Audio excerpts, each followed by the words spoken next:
My name is Gavin Evans, and this is my review of Brightburn. And this review will have some spoilers, so if you haven't seen it, there's your warning. But anyways, when I first heard about this movie, I was very excited. I mean, the entire premise of an evil Superman is really great, but to approach it like a horror movie is what really got me excited, and I heard James Gunn was behind it, only for me to find out he didn't write this movie or direct it, he produced it. And as soon as I heard that, my excitement for this movie dropped. Then it came out and nobody seemed passionate about it, so I'm just watching it for the first time now, and I mean, I guess it's fine. It's not a terrible movie. It's watchable enough, but I it's just a whatever movie. Like, I still like the premise, and it does provide for some nice tension because you've got this evil, indestructible kid who could kill everyone like that. So whenever he's in one of those moods or whenever he threatens someone, you do get put on edge because you feel how outmatched everyone else is. And it does result in some really terrific, bloody, brutal moments. Like, there is one scene. Well, I said it's a spoiler review. I'm going in depth. The scene where Badger from Breaking Bad dies and his jaw snaps off and it's just hanging there and he's trying to hold it up together. That was really great. Or the scene when the one girl gets the glass in her eyes and she takes it out and she can see, but everything just looks bloody. That was a great moment. So, it did deliver in some areas, and I do think the cast is actually quite competent. You've got Roy from The Office here, David Denman. I almost said Denham, but it's David Dunman.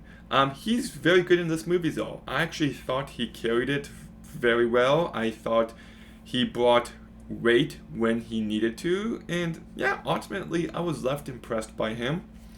Elizabeth Banks is very hit or miss for me in this movie. There were some moments I was quite impressed by, other moments not so much. I thought Jackson A. Dunn, who played the kid, was good, a little one note, but he pulls it off fine enough, and Matt L. Jones, Badger from Breaking Bad, it's nice to see him in this movie, and it's entertaining enough. But my biggest issue is that it's very surface level. I mean, they raise this boy who has these superpowers, and he kind of just turns bad for the sake of it. Like, just one scene, he snaps and now he's a bad guy, killing people. Just like, that's it? I would have liked to see some progression, like maybe he gets bullied in school and eventually he gets pushed too far, or he gets rejected by the girl he likes, but he's just a creep and a psychopath like that. I would have liked more escalation, more build-up, and it would have been also great if maybe the two main characters, the mom and the dad, maybe spoiled him a bit too much because they really wanted kids, and then they get this one kid and they just try to give him everything, but he just becomes a bit too greedy to the point where they have to put their foot down and say no to him, and then that ends up biting them in the ass, so they have to face their own mistakes in some ways. Or what if the dad would be a complete rewrite, but if the dad was really bad, he was an abusive person, and the mom cares for him, and eventually the boy snaps, or just something like that. It might sound more generic to some people,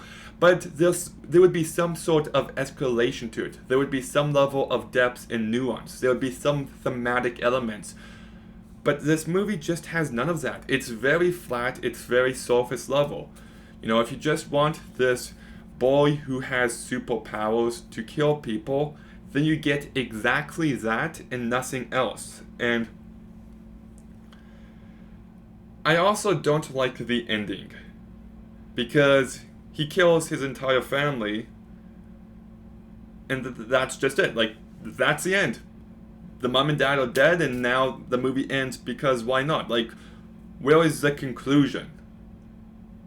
It's just setting it up for like a future franchise. Would he get adopted in the next one and he kills that family too? Or like, I don't know, like I feel like it would be much more effective if the mom did succeed in killing him with the piece from her own ship, and I don't know, it would have some sort of weight to it, because the way it exists, it kind of just feels hollow. It just feels unsatisfying. And yeah, so for what it is, for this boy with superpowers killing people, it's brutal, it's tense enough, it's got some watchability behind it, but I just feel like this movie could have been so much more. I don't hate this movie, I'm still going to recommend it overall, but it's just wasted potential in so many ways. So I'm gonna go ahead and give Brightburn a 5.5 out of 10. You know what? I actually wouldn't mind a sequel to this movie. I feel like there's lots of potential here and they could deliver on a much more effective sequel. But have you seen Brightburn? What did you think? Let me know in the comments down below. Make sure you like, comment, subscribe. Stay tuned for some more videos soon. Gavin, out.